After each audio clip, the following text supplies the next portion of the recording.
এই দীপ্ত, এক গ্লাস পানি নিয়ে আয় তো।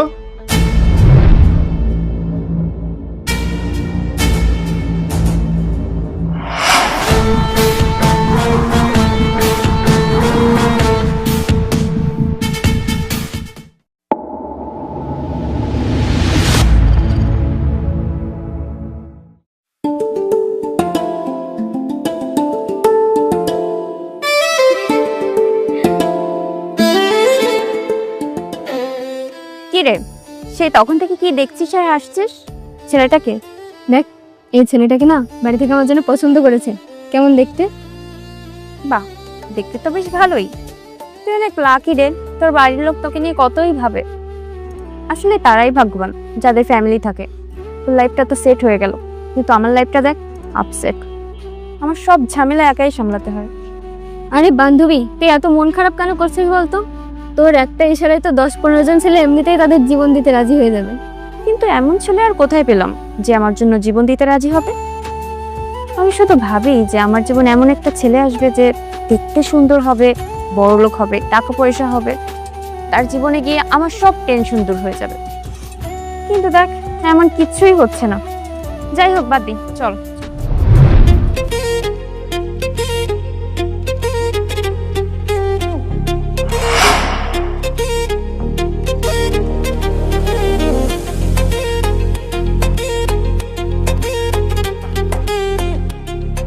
কি রে, কি হলো? আরে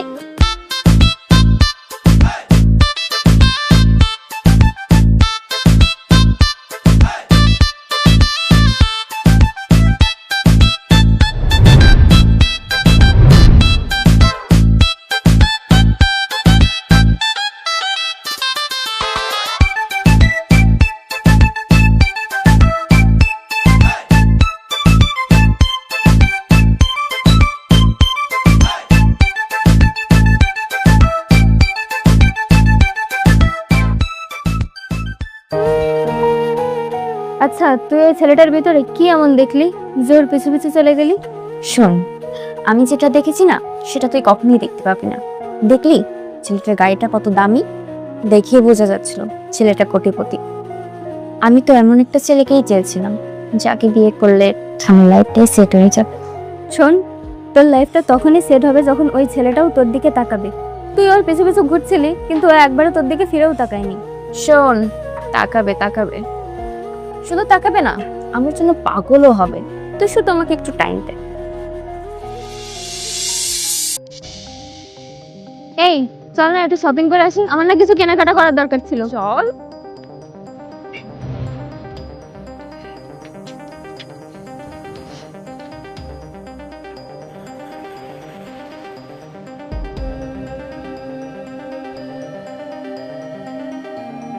আরে চল।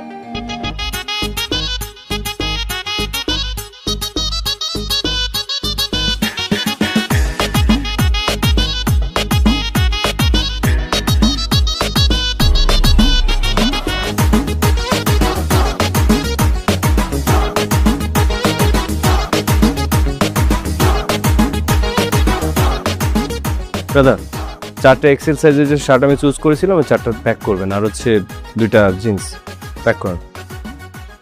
দেখ ভাই, অনেক দামি দামি জিনিস কিনছে দেখছিস, অনেক টাকার জিনিস। হ্যাঁ রে, মালটা মনে হয় অনেক বড় লোক। একদম তুই যেমনটা চেয়েছিলি তেমনই আছে।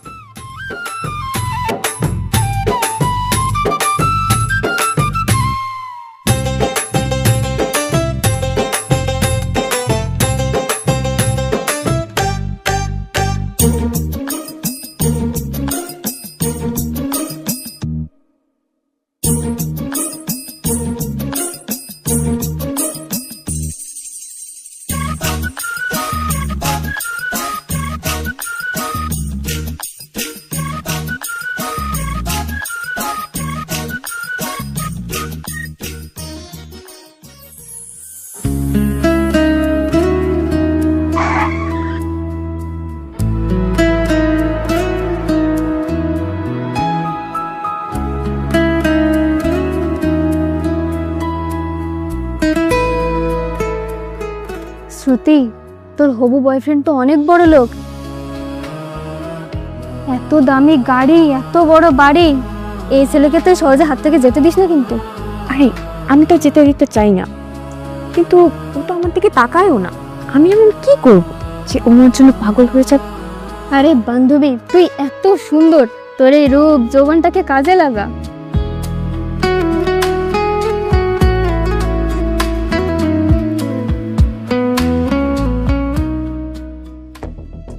এখনো কেন আসছে না দীপ্ত? এই টাইমে তো ও চলে আসে, আজকে কেন আসছে না? আমার মনে হচ্ছে আজকে ছেলেটা আসবে না। তোর এই অশুভ কথাবার্তা বাদ দে তো।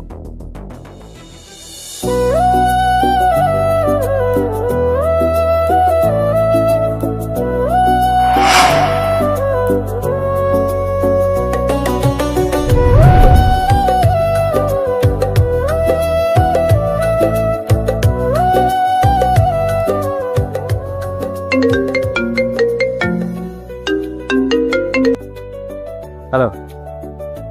হ্যাঁ হ্যাঁ ঠিক আছে, কাল বিকালে নিরল দিঘির পাড়ে থাকবো। ওকে।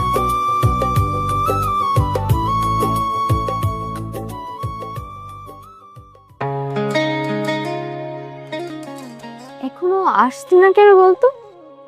আচ্ছা, ওরা তো অহংকার কিসের বলতো? কখনো আমার দিকে ফিরেও তাকায় না। আমিও তো বুঝতে পারছি না কেন এত অহংকার ওর। তুই এক কাজ কর, তুই যখন ওকে এতই ভালোবাসিস তখন একটা লাভ লেটার লিখে ওকে দে। কি বলছিস? এসব তো পুরনো পদ্ধতি, এখন এসবে কাজ হবে না। তাহলে তাহলে তুই একটা কাজ কর, তুই ওর সামনে একটা চাকু নিয়ে যা, আর ও যদি রাজি না হয় তাহলে তুই নিজের হাত কেটে দিবি। হ্যাঁ, ও রাজি হবে না তখন, আর আমি নিজের হাত নিজে কেটে মারা যাই। তোর এই ফালতু আইডিয়া দেয় না, বন্ধ কর। ও হ্যাঁ, রুনা কালকে কাকে যেন কলে বলছিল যে লিখে পেরে যাবে। তুই একটা কাজ কর, তুই বাড়িতে যা, আর আমি যাচ্ছি। ওকে, বাই।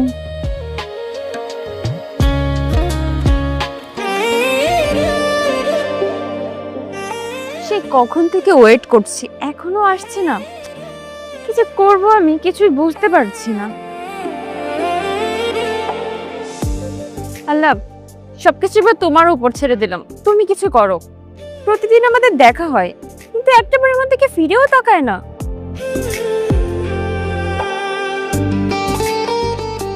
কি করবো আমি? কি করলে বুঝবে? কি করলেও আমার দিকে একটু অ্যাটেনশন দিবে? আমি কিছুই বুঝতে পারছি না, তুমি কিছু করো।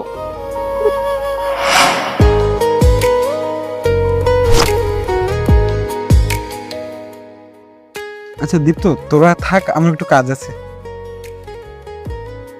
এসব কার জন্য বলছিলেন? সবকিছু জেনেও কেন না জানার ভান করছেন? আমরা তো অপরিচিত, তাহলে কিভাবে জানবো? আমি তো পরিচিত হওয়ার অনেক চেষ্টা করেছি, কিন্তু আপনি তো সেটা একবারও বোঝেননি, শুধু আমাকে ইগনোর করে গেছেন। আপনি শোনেননি, যারা চেষ্টা করে তারা কখনো হারে না। আমি আপনাকে ইগনোর করছিলাম না, আমি জাস্ট বুঝতে চেয়েছিলাম যে আপনি কি চান। তাছাড়া আমার তো বিশ্বাসই হচ্ছে না যে একটা মেয়ে আমাকে পছন্দ করতে পারে, আমাকে ভালোবাসতে পারে। ও হ্যালো, আপনি এভাবে কেন বলছেন? আর তাছাড়া প্রত্যেকটা মেয়েই চাইবে আপনার মতন একজন মানুষকে তার জীবন সঙ্গী বানাতে।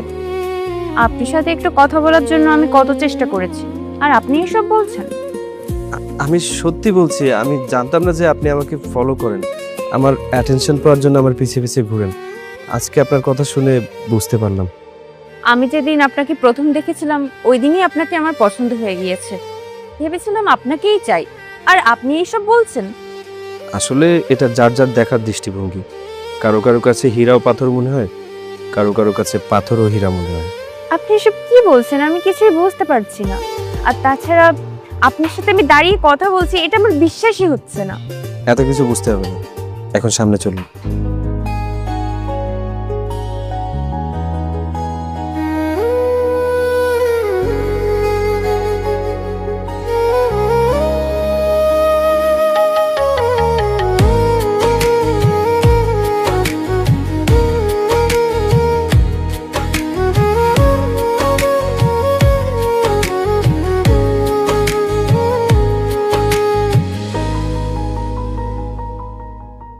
এই আমি না তোমাকে অনেক বেশি মিস করছি। আমরা কাল দেখা করি? না, কাল না, কাল একটু কাজ আছে। আমি জানি তুমি অনেক ব্যস্ত থাকো, তোমার তো সারাক্ষণ মিটিং থাকে, তাই না? মিটিং? হ্যাঁ, কিন্তু সবকিছুর শেষে তো আমার সাথে তোমার কথা বলতে হবে, আমার সাথে দেখা করতে হবে। আর তাছাড়া তোমার সাথে আমার জরুরি কথা আছে। মনে বলবো না। না না, ফোনে বলতে পারবো না, তুমি আমার সাথে দেখা করো, তারপর বলবো। আচ্ছা ঠিক আছে, বাই। ঠিক আছে, বাই। দীপ্ত, আচ্ছা স্যার। আমার সঙ্গে চল। Okay sir.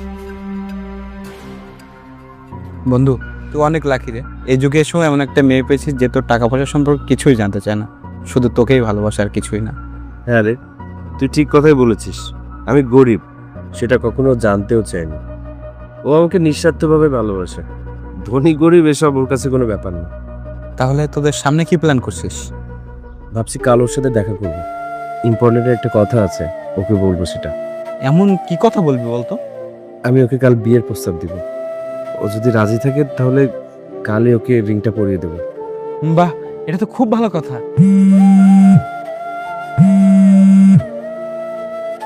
Hello sir. Sir আমি তো পাশেই আছি।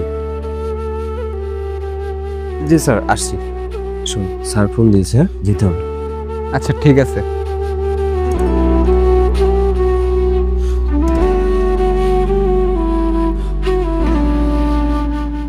আজকের দিনটা না আমার জন্য খুব special.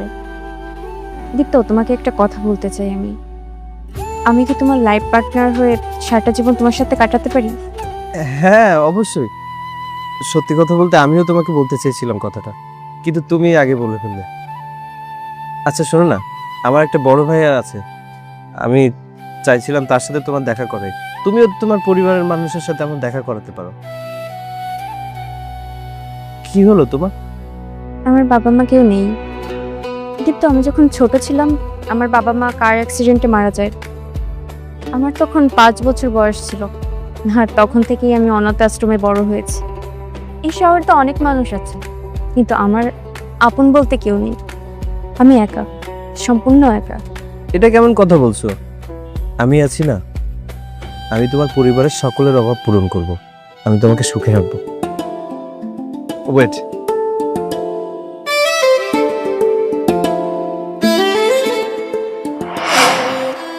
will you marry me? Yes.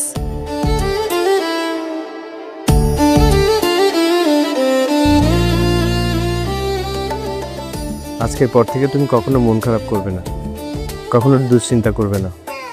সবসময় আমি তোমার পাশে থাকবো, ছায়ার মতো। আচ্ছা।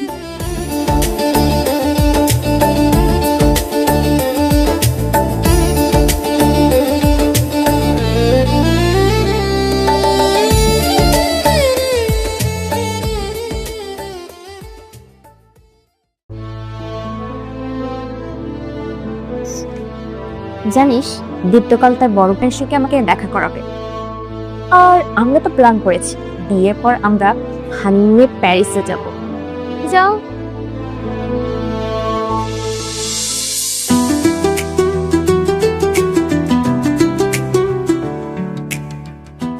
দীপ্ত চল। হ্যাঁ স্যার। স্যার একটা কথা মনে আছে তো? আজকে অফিস থেকে একটু দ্রুত আসার কথা। ওই আমার হবু বউয়ের সাথে আপনাকে দেখা করতে নিয়ে যাওয়ার কথা ছিল না? হ্যাঁ মনে আছে। মানলাম তুই আমার বাড়ি কাজ করিস, আমার গাড়ির ড্রাইভার, তার জন্য কি এই ধরনের পোশাক পরবি? আজই মার্কেটে যাবি, দামি পোশাক কিনবি। তুই আমার গাড়ির ড্রাইভার, আমারও তো একটা মান সম্মান আছে, তাই না? ঠিক আছে স্যার, উঠুন স্যার, উঠুন।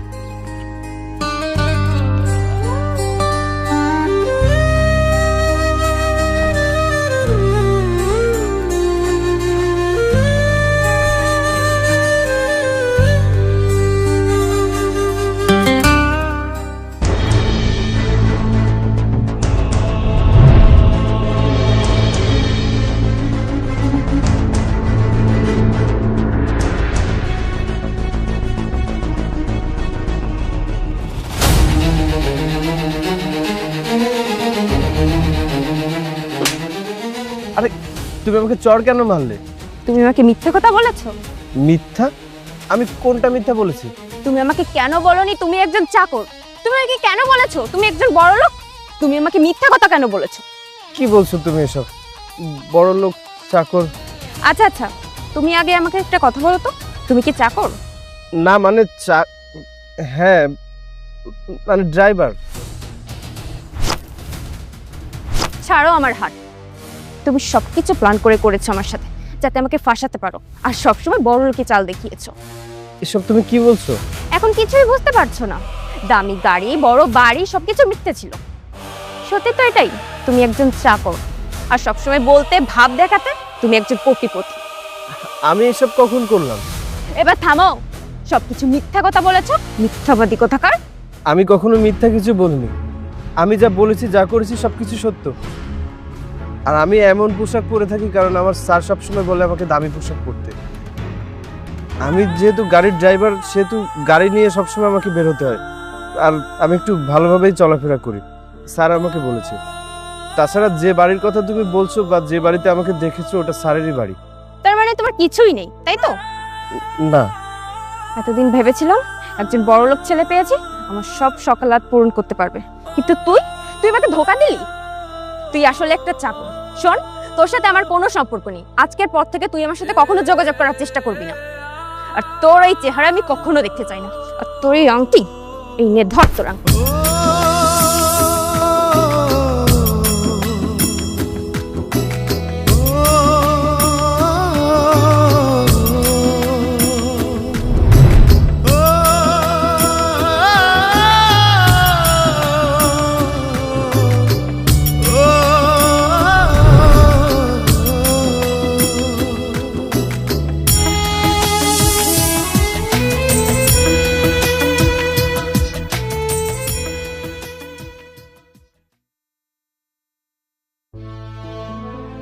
বুঝলাম যা হয়েছে খারাপ হয়েছে, কিন্তু দীপ্ত ছেলেটা তো খারাপ না। চুপ কর তো, তোর আর ওর হয়ে ভালো গান গাইতে হবে না, এমনিতে মন ভালো নেই। আমি এসব আর প্রেমের চক্করে না পড়তে চাইছি না, আমি নিজেই একটা ভালো জব করব। তুই দীপ্তকে ভালোই ভেবেছিলি কবে? শুধু ওর টাকা পয়সা দেখে ওর সাথে ছিলি। তুই চুপ কর, আমি তো ভেবেই নিয়েছি আমি একটা চাকরি করব।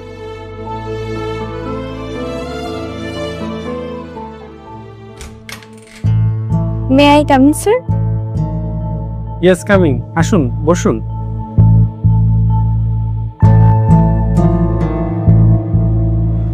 Thank you sir. স্যার, আমি আসলে জবের জন্য এসেছিলাম, এটা আমার CV. Your job is confirm.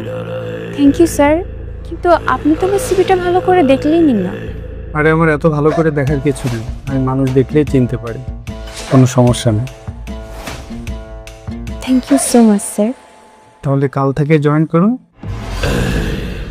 Okay sir, thank you so much.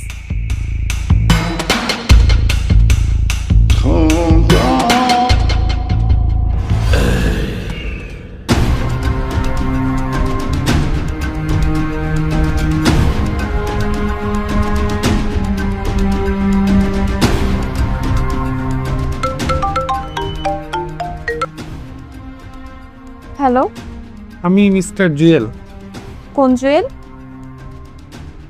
DS কোম্পানির মালিক। ও সরি স্যার, আমি আপনাকে চিনতে পারিনি। হ্যাঁ বলুন। অ্যাকচুয়ালি তোমার নাম্বারটা আমি সিভি থেকে নিয়ে ফোন করলাম। তারপর তোমার নামটা কি জানতে পারি? হ্যাঁ স্যার, আমার সিভিতে তো আমার নাম্বার সহ আমার নামও দেওয়া আছে, দেখেননি? হ্যাঁ, সেটা আমি জানি। আমি তারপরে তোমার মুখ থেকে তোমার নামটা শুনতে চাই। অ্যাকচুয়ালি আমি তোমার সাথে একটু পরিচিত হতে চেয়েছিলাম। ও আচ্ছা, আমার নাম শ্রুতি। ও, নাইস নেম। ওকে, তাহলে কাল দেখা হচ্ছে, রাখি, বাই। বাই। কে ফোন করেছিল তোকে? বিশ্বাস করবি না তুই, এত বড় কোম্পানির মালিক, সে নাকি আমার সাথে পরিচিত হতে চায়। তুই আবার এইসব নিয়ে এক্সাইটেড হচ্ছিস? তুই কি ভুলে গেছিস তোর সাথে কি হয়েছিল? তুইও না কার সাথে কার কম্পেয়ার করিস। ও ছিল সামান্য একজন ড্রাইভার, আর ইনি বড় কোম্পানির মালিক, কোটিপতি, সত্যিকারের কোটিপতি। আর আমি তো আমার জীবনে ঠিক এমন একটি কোটিপতি চাই। দেখ, তুই যেটা ভালো মনে করিস।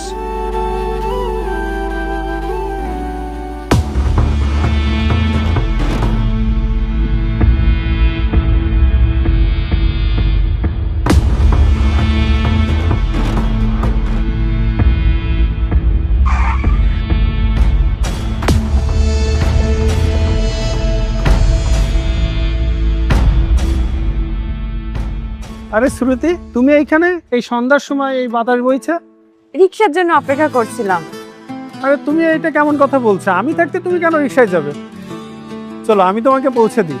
না না, তার কোনো প্রয়োজন নেই, আমি চলে যেতে পারবো। আরে চলো তো, চলো আমার সঙ্গে চলো।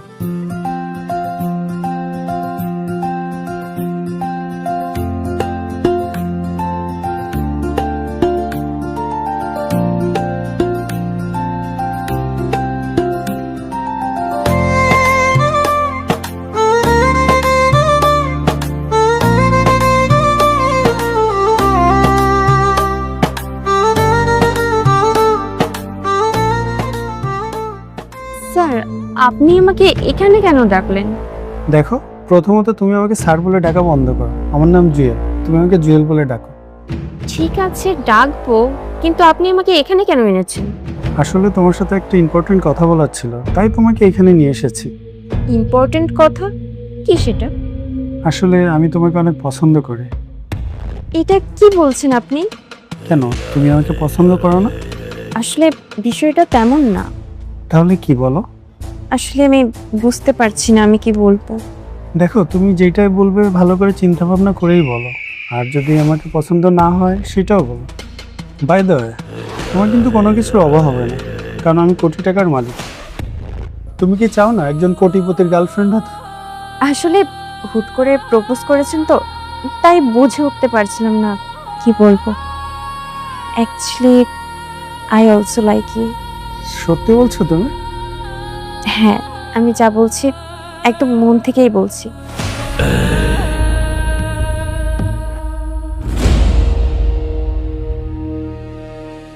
বন্ধু, তুই মন খারাপ করিস না। তুই এমনটা ভাবিস না যে তোর সাথে খারাপ হয়েছে। খারাপ তো হয়েছে ওই মেয়েটার সাথে, কারণ ওই মেয়েটা তোর মতো একটা ভালো ছেলেকে হারিয়েছে। ও পস্তাবে, দেখবি এর ফল একদিন ও ঠিকই পাবে।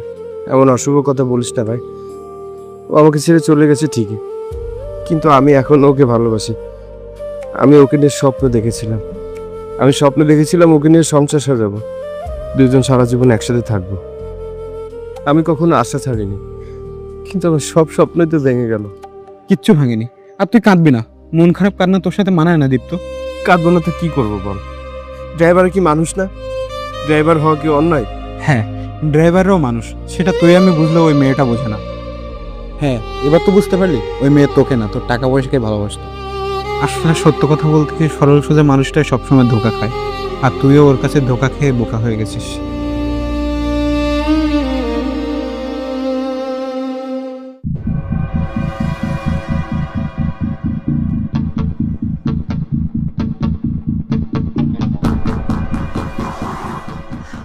এটা তোমার বাড়ি? হ্যাঁ, কেন কি হয়েছে? Anything wrong? না, এমনি। এই দীপ্ত, এক গ্লাস পানি নিয়ে আয় তো।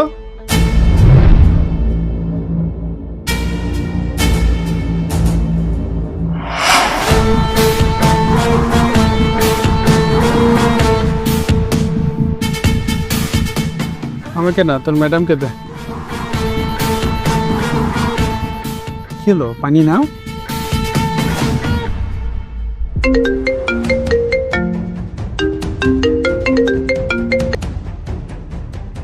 হ্যালো, হ্যাঁ হ্যাঁ,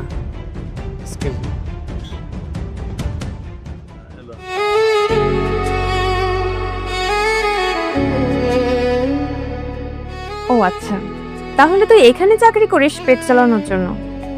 আর হ্যাঁ, আমাকে দেখে অবাক হচ্ছিস না? শোন, আমার গন্তব্যটা এখানেই ছিল, তবে আমার মানুষটা চুজ করা ভুল ছিল। দেখ, তুই তোর স্যারের চাকর আর আমি তার গার্লফ্রেন্ড, তার মানে আমারও চাকর।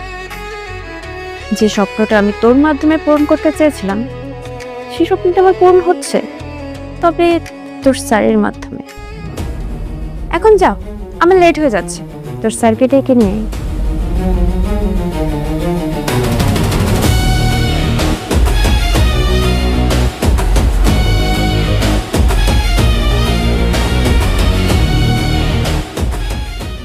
বান্ধবী, তোর লাইফটা তো পুরোপুরি সেট হয়ে গেল।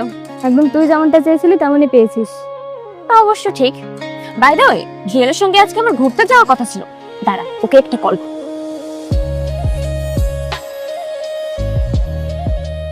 কি ব্যাপার, তোমার না আমার সঙ্গে আজকে ঘুরতে যাওয়ার কথা ছিল, এখনো আসছো না কেন?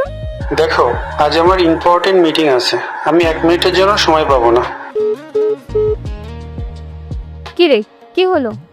ওর না আজকে একটা ইম্পর্টেন্ট মিটিং আছে, তাই যেতে পারবেন।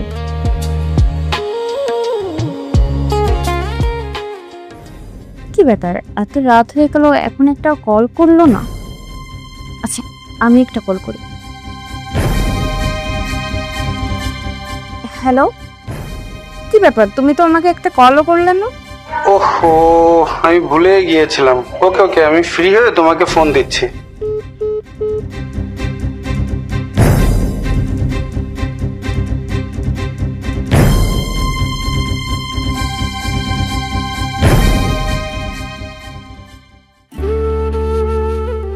ও সরি সরি, আমি কালকে 1 মিনিটের জন্য সময় পাইনি, অনেক ব্যস্ত ছিলাম।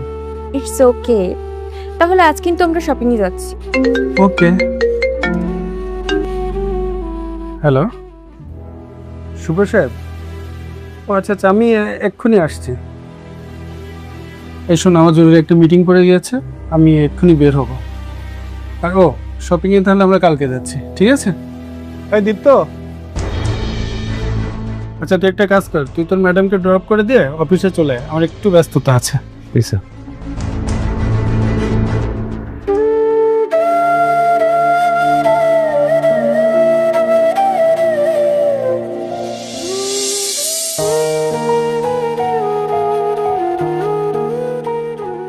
কি ব্যাপার, আমাকে এখানে কেন ডাকলে? তোমাকে এখানে ডেকেছে একটা সারপ্রাইজ দিব বলে। সারপ্রাইজ? কি সারপ্রাইজ? হ্যাঁ বলছি। আরে দীপ্ত,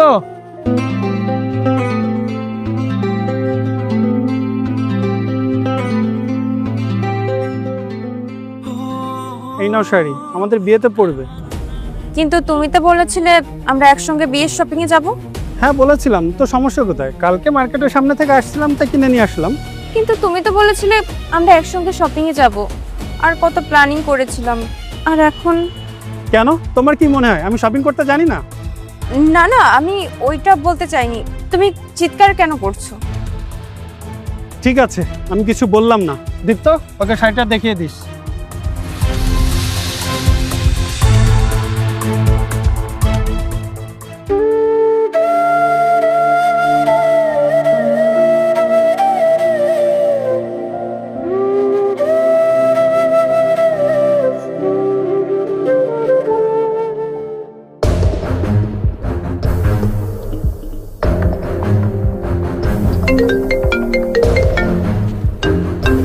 ফোন দিল। হ্যালো, এই শোনো না, তুমি যে শাড়িটা দিয়েছিলে এটার ব্লাউজটা তো ফিট হচ্ছে না। তোমার ব্লাউজ ফিট হচ্ছে না তো আমি কি করব? আমি কি তোমার ব্লাউজ ফিট করে দিব?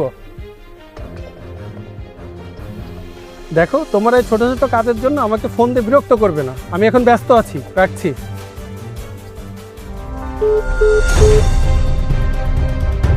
এই দীপ্ত, চল। জি স্যার।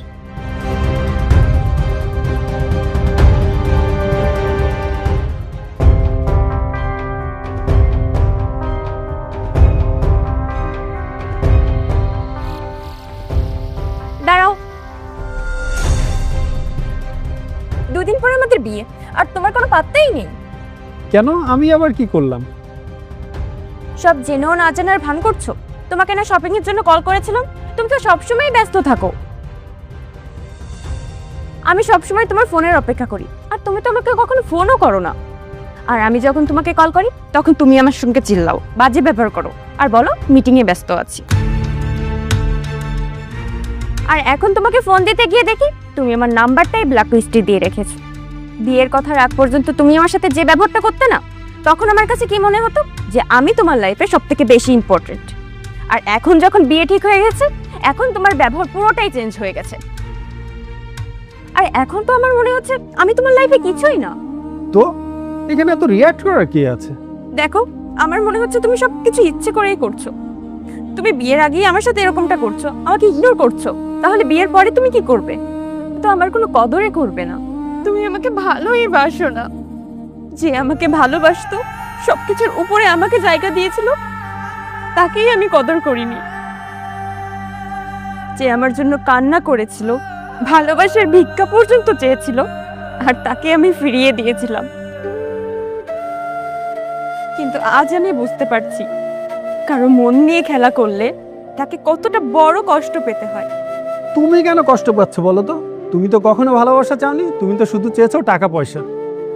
তোমার কাছে তো ভালোবাসার কোনো মূল্যই নেই, তোমার কাছে মূল্য পাই শুধু টাকা পয়সা। সেই টাকা পয়সা তো তুমি পাচ্ছ, তাতে সমস্যা কোথায়? টাকা পয়সা ঠিকই পাচ্ছি, কিন্তু সেই মানুষটাকে আমি পাচ্ছি না যার সাথে আমি সারাটা জীবন হাসি খুশি থাকতে পারবো। এটা সত্য যে আমি তোমাকে টাকা পয়সার জন্যই বিয়ে করতে চেয়েছিলাম, কিন্তু না, আমি ভুল ছিলাম। আজ আমি বুঝতে পারছি মানুষের জীবনে টাকা পয়সা না, ভালোবাসাটাই গুরুত্বপূর্ণ। দীপ্ত আমাকে অনেক বেশি ভালোবাসতো, কিন্তু আমি যখন জানতে পারলাম ও একজন ড্রাইভার, তখন আমি ওকে দূরে সরিয়ে দিলাম। আমি এতদিন টাকা পয়সার মূল্যায়ন করতাম, কিন্তু এটা বুঝতে পারিনি দীপ্তর ভালোবাসার কতটা মূল্য। প্লিজ স্যার, ওর গায়ে হাত তুলবেন না স্যার। আমি বেঁচে থাকতে এটা সহ্য করতে পারবো না। দেখলে দেখলে তো ওর ভালোবাসা, ও তোমাকে এখনো কতটা ভালোবাসে। সামান্য কিছু টাকার জন্য তুমি যাকে ছেড়ে চলে গিয়েছিলে, আজও সে তোমাকে অনেক ভালোবাসে। তুমি ওর ভালোবাসা সম্পর্কে একটাবারও ভাবলে না, ও কতটা কষ্ট পেয়েছে সেটাও ভাবলে না। তোমরা মেয়েরা এমন কেন বলতে পারো? একটা মানুষের মনে ভালোবাসা জাগিয়ে হুট করে চলে যাও, এইটা কত ভয়ানক সেটা কি তুমি বুঝতে পারো? তোমাদের এসব ব্যবহারের কারণে কত ছেলে তার জীবনটা পর্যন্ত দিয়ে দেয়। আমি তোমার সাথে এতদিন যেটা করেছিলাম, ভালোবাসার নাটক করেছিলাম, যাতে তুমি বুঝতে পারো ভালোবাসাটা কি জিনিস। হ্যাঁ, আমি মানছি দীপ্ত আমার ড্রাইভার, কিন্তু কখনো আমি ওকে ড্রাইভারের চোখে দেখিনি। আমার নিজের ছোট ভাইয়ের মতো করে দেখেছি ওকে। আমি নিজের চোখে ওর কষ্ট দেখতে পাচ্ছিলাম না, তাই তোমার সাথেই নাটক করেছি। তুমি এখন কষ্ট পাচ্ছ, আমি সাকসেস। চল দীপ্ত। প্লিজ দীপ্ত, তুমি আমাকে মাফ করে দাও। আমার অনেক বড় ভুল হয়ে গেছে দীপ্ত, আমি তোমার পায়ে পড়ছি, তুমি আমাকে মাফ করে দাও। আমার টাকা পয়সা কোনো কিচ্ছু লাগবে না, আমার শুধুমাত্র তোমাকে লাগবে। তুমি আমাকে প্লিজ মাফ করে দাও। আরে কি করছো তুমি? তুমি কান্না করো না, আমি তোমার চোখের পানি সইতে পারবো না। শ্রুতি, আমি তোমাকে ভালোবাসি, আমি তোমার কান্না দেখতে পারবো না। তুমি আমাকে একটাবার সুযোগ দাও, আমি তো তোমার কাছে মাপ চাইছি, তাই না? আরে এত মাপ চাইতে হবে না, আমি তোমাকে আগেও ভালোবাসতাম, এখনো ভালোবাসি। সত্যি তো? হ্যাঁ সত্যি।